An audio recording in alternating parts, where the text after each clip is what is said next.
Aussie Aussie Aussie going home home home. हाँ जी, India ने अपना अहमदाबाद का बदला पूरा कर लिया है। 2023 वर्ल्ड कप का बदला पूरा कर लिया है और ऑस्ट्रेलिया को सेमीफाइनल में हरा के उनको वन वे टिकट घर की कटा के घर भेज दिया है। What a wonderful win from India in the semifinal. They defeated the Australian side with an over to spare. And what a wonderful match. And they storm into the finals of the Champions Trophy. It's their ninth final of the Champions Trophy. And India wonderful last 2-3 साल में जितने भी ICC events हुए हैं सब में बहुत अच्छा परफॉर्म किया इंडिया ने. एंड येस, एक दो फाइनल्स वो हारे हैं, but they've been an absolute champion side the way they've played.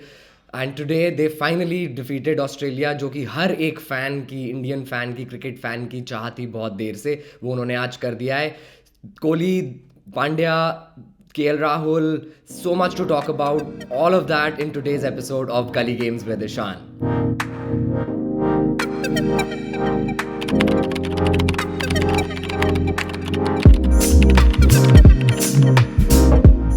So, before we get into the match, just a quick chat on this undue advantage और unfair advantage जो India को मिला है, क्योंकि वो दुबई में अपने सारे मैचेस खेल रहे हैं.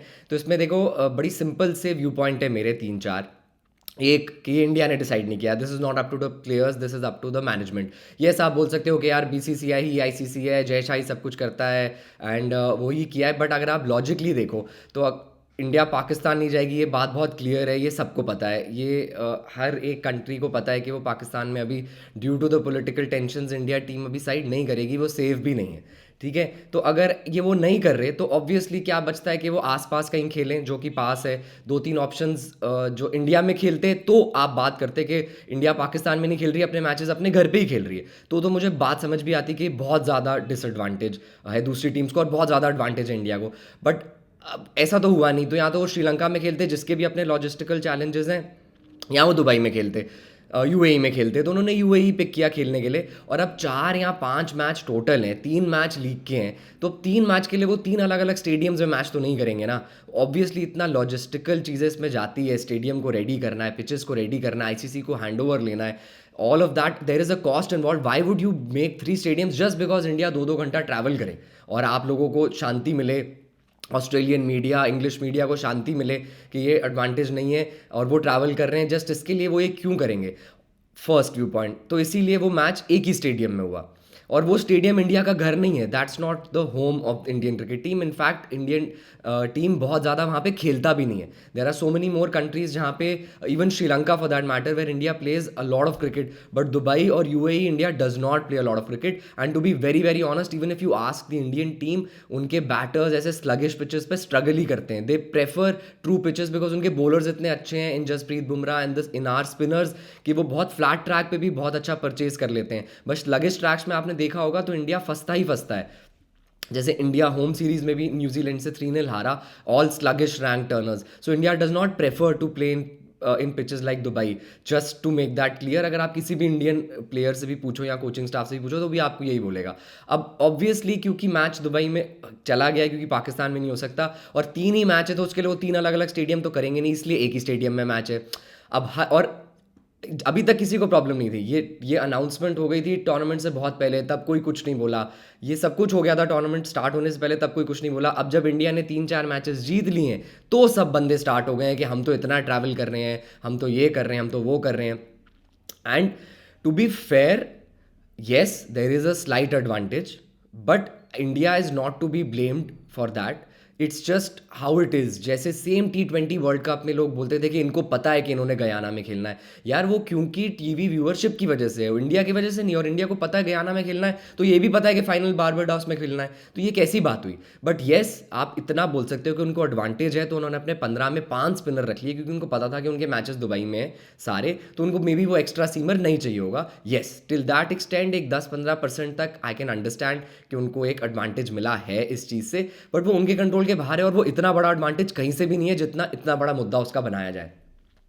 But having said that, I feel that the Indian team should take it you know in उनको ये समझना चाहिए कि यार चलो मान लेना चाहिए कि हाँ हमें थोड़ा सा एडवांटेज है, बट इसके बारे में हम क्या कर सकते हैं, we are still playing really good cricket and at the end of the day the win is a win. You know tournament जीतना इज़ वॉट काउंट्स। कोई ये सब चीज़ें याद नहीं रहता, अखबार में ये सब लिखा नहीं आता कि टीम ने कितना ट्रैवल किया है, वो यही लिखा आता है बॉटम लाइन कि कौन टीम जीती और कौन टीम हारी।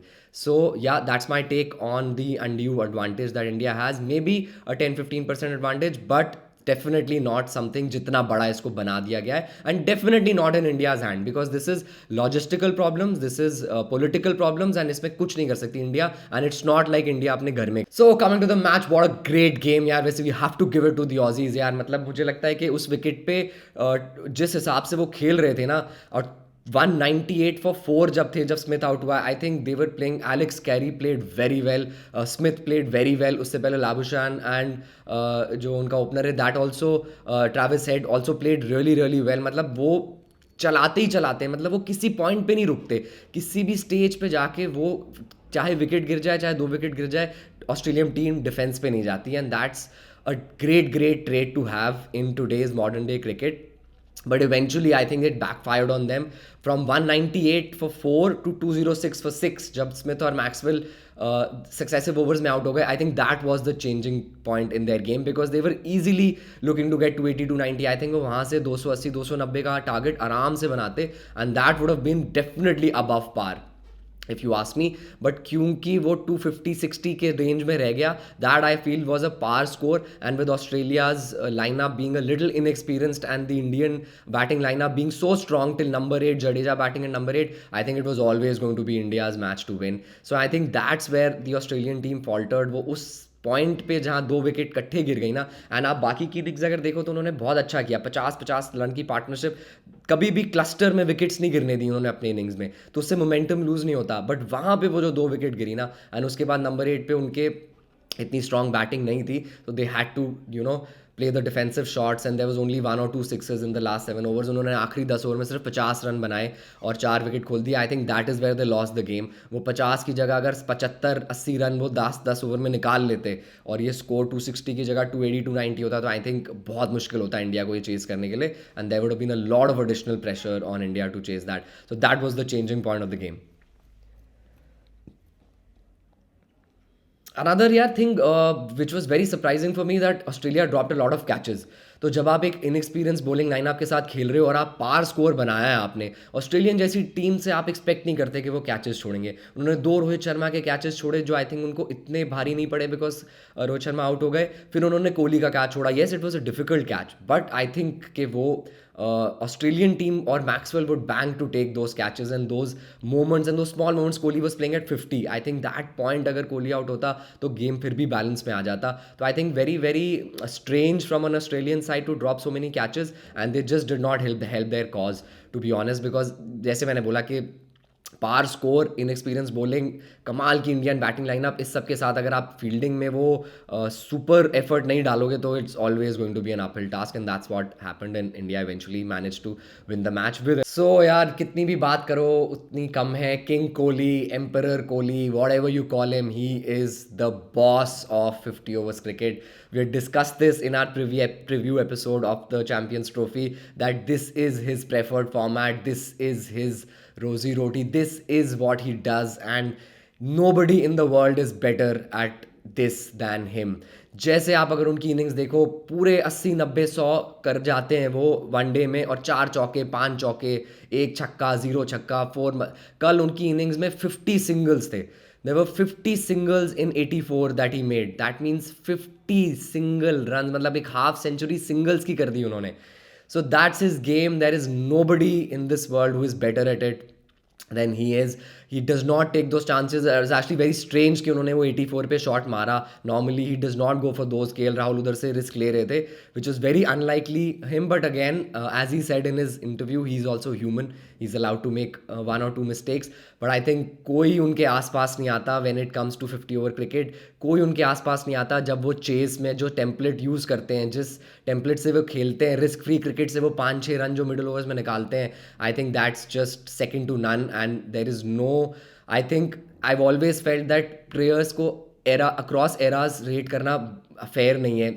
Like you can never rate Sachin क्योंकि वो एक अलग एरा में खेल रहे थे and Kohli. But I genuinely feel that Kohli is the best 50 over cricketer that this game has ever seen since the inception of cricket. But nobody does it better than him. Nobody controls the middle overs better than him.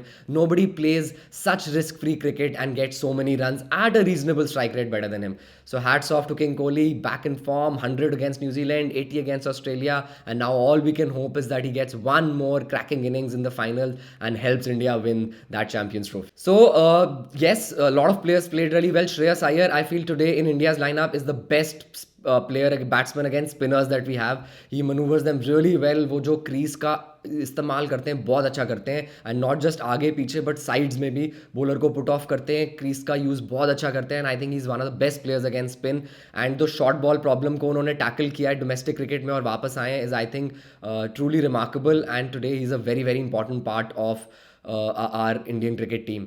Another very important part is you'll have to get credit to Rohit, Gautam, Ajit Agarkar, everybody for picking this squad because इसमें इतना तगड़ा balance है ना. आपके पास 6 proper bowlers हैं जो 6 के 6 अपने 10 over at any particular day डाल सकते हैं और आपके पास नंबर 8 तक बैटिंग है. रविंद्र जडेजा आपका नंबर 8 पे आता है और जब हर्षद राणा खेल रहा था तो वो 9 पे आता है. तो that's I mean amazing. That's the balance that you need and ये पता लगा देखो कल भी because couple of bowlers were having a bad day. तो you have that 6 proper bowler.